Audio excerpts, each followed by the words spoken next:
to day 2 of our lesson about the radical revolution. Since we're on day 2, be sure that when you get on the Padlet that you scroll over and that you're working in these 3 columns. So yesterday we started to learn about the radical revolution. We really started to understand what was shaping this time period.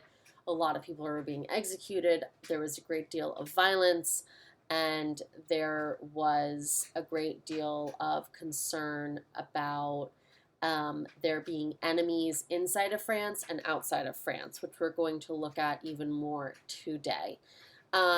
So I know that the guillotine was introduced yesterday, but I just want to make sure that it is very clear today what it was. But this is an image of the guillotine, and it was a device used during the French Revolution to execute a massive amount of people who were viewed as enemies of the revolution. And as a reminder, this is how Louis XVI was executed, which is how we ended yesterday's lesson.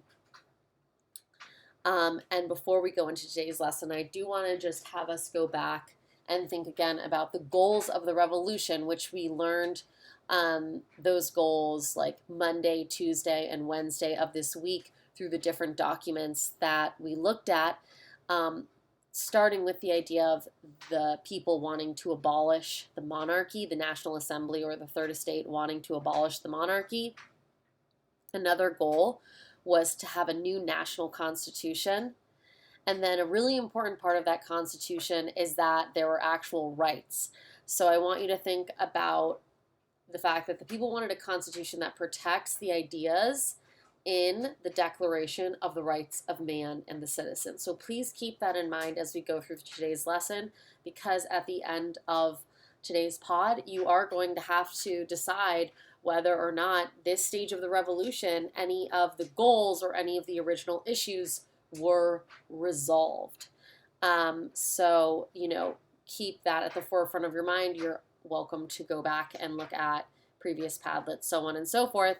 And again, we have a glossary that you may want to refer to today. So that is in the PDF version of the mini lesson. So to get started, we're under this column of March 1793, Robespierre leads, Committee of Public Safety, and the Reign of Terror begins. So we are now on this watch and listen, and you have 1 minute to complete either the watch and listen or read to yourself. Day 2, step 2.